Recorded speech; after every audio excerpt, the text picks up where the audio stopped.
Truth is, abundance isn't only about financial wealth. Abundance includes health, joy, loving relationships, purpose, and a soul connection to Source.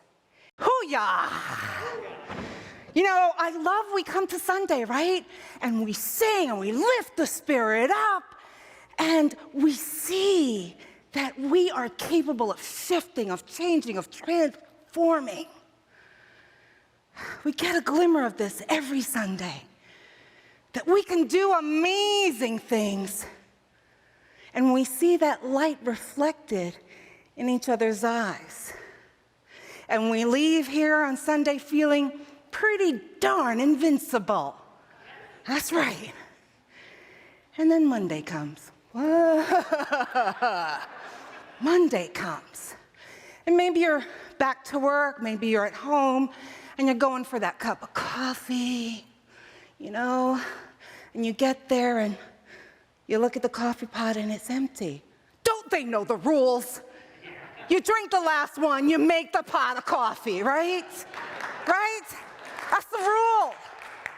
Or you're at home, you know, and your beloved didn't make your pods for you the night before, and you're like, oh, there's no, you know, I got to do all of this, right? And then you get through all of that, and you sit at your desk. Maybe you're looking through your mail. Maybe you get an email. Mine things come to me in email. Yikes. And maybe you get a bill. And you think, ugh, not this too. I can't afford this. And then maybe you look through your checking savings account and you go, you know what, I don't have the money for this bill. Or maybe, because you are prosperous and conscious of abundance, maybe you do have the money in your accounts, but you know what, you're saying, I don't want to part with this money. I don't want to part with this money for this bill. And as those thoughts run through your mind, the feelings come up. The feelings start bubbling up of maybe a little frustration, maybe resentment, maybe some apathy. And in that small moment, there's fear and uncertainty. And in that moment, what we've done is we've moved out of the flow of abundance into the constriction of lack. We have constricted the amazing flood of riches simply by forgetting what we remembered every Sunday. We are God manifesting in glory. We are God manifesting in glory. We are God manifesting in glory, people. Amen. Thank you. You're making me work hard today, but that's all right. You know, we've come to believe that having money and material things are the very definition of abundance and prosperity. And ours is really to challenge those beliefs that keep us enslaved to our dependence on jobs that don't fulfill us, engaging in transactions for the purpose of material acquisition at the cost of our soul, and maybe working in an industry that is seen as successful but sucks the life out of us and has nothing to do with our divine purpose. Eric Butterworth, now you know I love Eric Butterworth, right? In his book, Spiritual Economics, he wrote this: "The grateful heart draws to itself great things. The ungrateful heart, the discouraged, complaining, covetous level of thought will draw to itself limited things."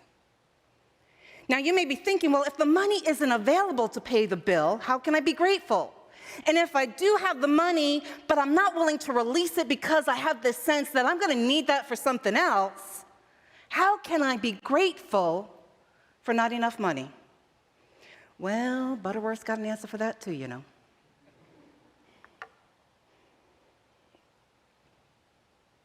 Give thanks from the awareness that there is always an all-sufficiency even within the insufficiency. What? Eric Butterworth was like the Obi-Wan Kenobi of his time. Let me just say that. This is amazing pearls because he's both holy, he's righteous. He's saying that when we make a judgment about a situation, a person, an issue, a condition, that we need to check ourselves. Are we creating a meaning that is limiting or restrictive? He is reminding us that we have a choice. The choice is, do we awaken our conscience by flipping the script? Do we awaken our consciousness by flipping the script? You see, we can choose to view the situation from the lens of abundance. We have the power.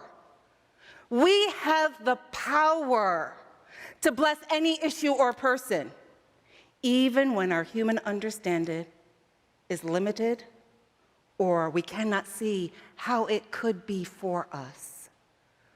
Butterworth says to bless something or someone is to confer prosperity upon. Confer prosperity upon any issues in our lives. I love that. I started writing it now in my closings. I usually say blessings. I'm now switching a little bit here and saying, conferring prosperity upon you. Doesn't that sound rich? Conferring prosperity. So imagine seeing that bill and consciously changing your awareness from not enough to gratitude. Gratitude for the service or product you used that created the bill. Gratitude for knowing that God is bigger than any bill you'd ever receive. Gratitude for understanding that there is nothing but divine law in action in this moment. Because divine law supports the impulse within us to express the Christ in the world. So by embodying our true nature, the universe conspires with us. The universe can't do anything else. And our co-founder, Charles Fillmore, in his book Prosperity, wrote this: God, which is the source of all, must be discerned and relied on, while dependence on material things must be eliminated from thought. So long as you depend on money alone, you are worshiping a false god and have not discerned the light. That's powerful, isn't it? And this doesn't mean, when I was young and I read things like this, I would think, oh, I've got to give everything away, right? I need to become a martyr and wear that horsehair shirt. No, that's not what they're saying. They lived abundant lives. The Fillmores did. What Fillmore is speaking to is where we find ourselves in this moment in society, chasing the almighty dollar. We've watched celebrities and social media influencers and news shows that tell us the only way to have a wonderful life is to get as much money as possible. But it's a myth. We don't have to sell our souls to be abundant. We don't have to engage in petty behaviors or envy of jealousy. We don't have to pretend we like our jobs simply to have money. Truth is, abundance isn't only about financial wealth.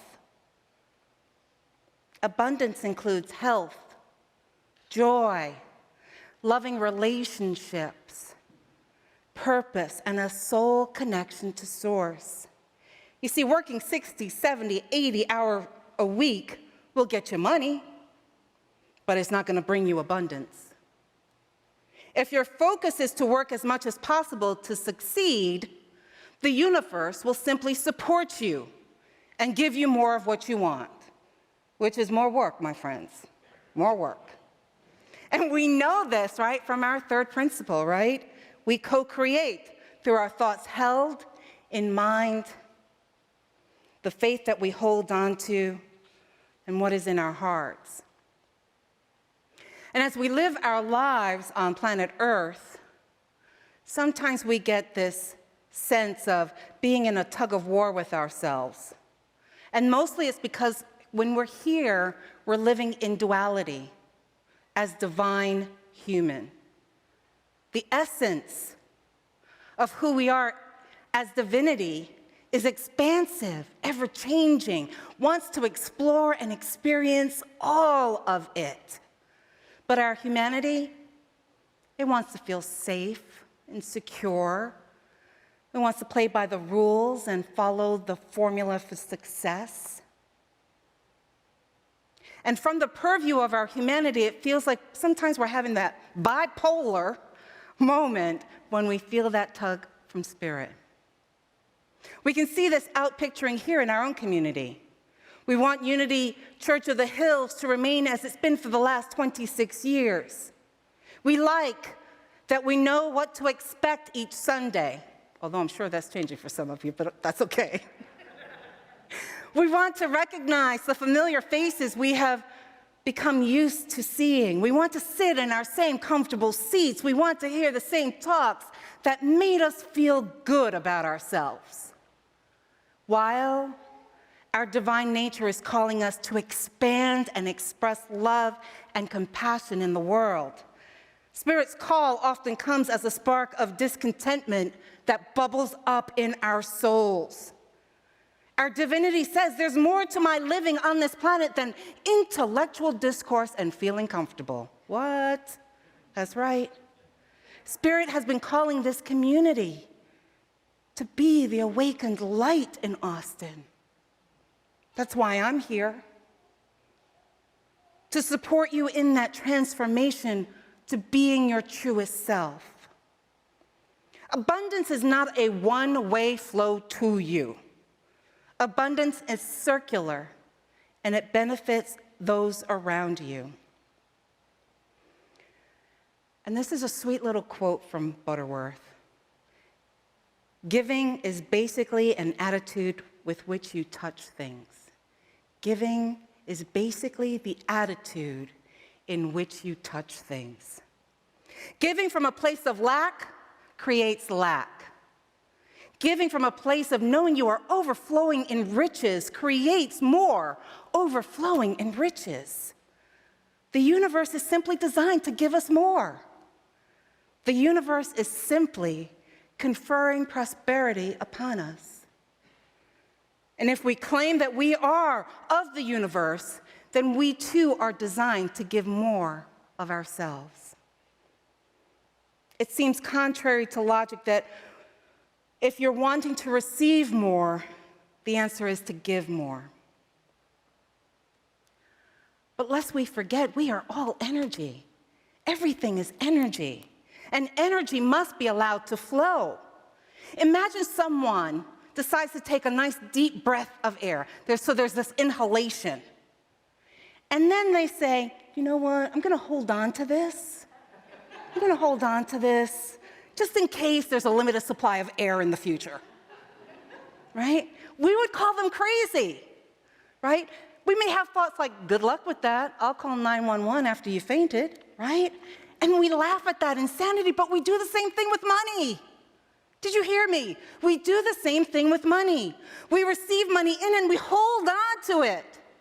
And then we wonder why we may be financially struggling or not flush with the resources that we expected. Simple. To be in the flow of the divine, we must continue to give and give with a joyful soul. And each time you give, don't give from resentment. No. Give and see it prospering the person or the organization that you're giving to. And imagine every time someone gives to you, they're seeing you prosper and becoming abundant. Several weeks ago, Laura Zolke spoke about shifting how we live from the outside in to the inside out. And she was speaking about a purpose-filled life isn't about measuring up to the world's expectations of us. Laura was speaking to the richness of life we can have as we breathe into the reality that it unfolds from within. The kingdom of heaven, my friends, is within us. It's within us. And within the kingdom of heaven is the energetic flow of life, renewal, and abundance. It's not a place where you achieve enlightenment, walk on water, and call it done. No. The kingdom within becomes richer and fuller as you step into the flow of spirit. It becomes this generous interaction that you have with others, giving with the consciousness that you are touching another's life. Now, as your minister, I give of my time, I give of my talents, my treasure, my love, my life, and my wisdom. And I share this from a place of giving that I know that I'm touching another's life. And in that moment, it's really clear that I am living my divine purpose. I am in the divine flow, expansive, and in the knowing that God is my source. God is my source. And I believe as I give, so I shall receive. It's one of the spiritual truths that our way-shower Jesus taught us in the New Testament. And I'm quoting it from Luke chapter 6, verse 38. And he said, "Give, and it will be given to you. A good measure, pressed down, shaken together, and running over, will be poured into your lap.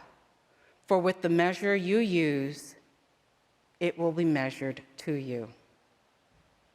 Now, when Graham and I got together and we started giving as a couple, we dreamt about, if we won lotto, what would we do with all that money? Who would we give it to? And we had this fun time of just brainstorming of the lives that we could change and impact. And I saw how super excited we got. And from that list, what we said was, well, what could we do from the place of the resources that we have now? And so we culled down that list a little bit, and it became our secret giving list. And then we kind of expanded it a little bit more so that it became a monthly practice, and we're kind of in that flow. And so today, we still sit down monthly to figure out who are we giving gifts to. Now, it's allocated in our budget, in our monthly budget. We know the amount that we're going to be giving, but it changes who gets it, And it's like this really fun time of just being in that powerful place of we have the resources to support other people who are doing good in the world or who are in need. That's pretty powerful. And yes, we've added UCOH onto our list now, so just so you're aware. So I see giving as alchemy. Alchemy is this seemingly magical process of transformation and creation, but it's really spiritual law. It really is. As I give in love and joy, what comes back to me is usually surprisingly wonderful and greater than what I give. Graham and I were out to lunch a few weeks ago at one of our little places that we go on Sunday afternoons. It's got a nice little outdoor place. And we go to pay the bill, and the bill was already taken care of by some angels, don't know who. I'm like, okay, well, thank you. Wonderful gifts of spirit. This week, I received a gift from my mom's estate.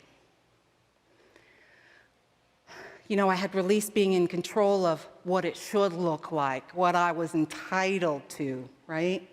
The story behind it all. And I really discerned I needed to show up in love and just honoring that my mom's money, it's her money. It's her right to do with it as she chooses to, right? And knowing that it all comes from source.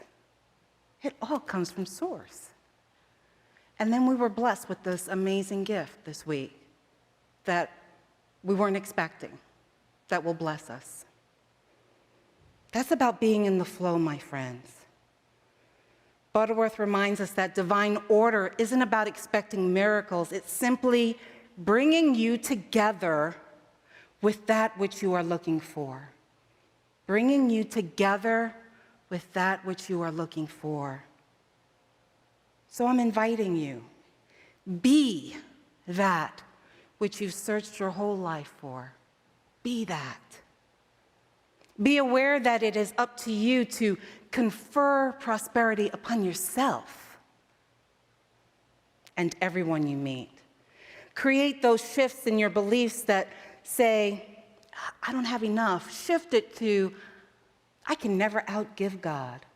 I can never outgive Source. And step into the divine flow by being a conduit of generosity in all you say and in all you do.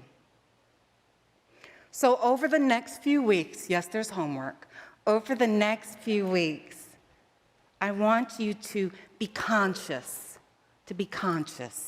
So every time that you pay for something, confer prosperity upon it. Anytime that you receive money, confer prosperity upon it. Every time you check your bank balance, confer prosperity upon it. Each time you pay a bill, confer prosperity upon it. What this does is it brings to your consciousness, to your level of awareness, that it's all source. It's all source. And what you're going to find after a few weeks of this is you're going to notice that money no longer has a hold over you as you live your life and the choices that you make. You're going to get this sense of feeling expansive, full of possibilities. There is power as we confer prosperity upon each other, upon ideas, upon situations. And when we do this practice, what we're doing is we are embodying the archetype of the benevolent king and the benevolent queen, granting prosperity to all. And guess what? That can only enrich our kingdom. That's what we're about. Let's prepare for meditation.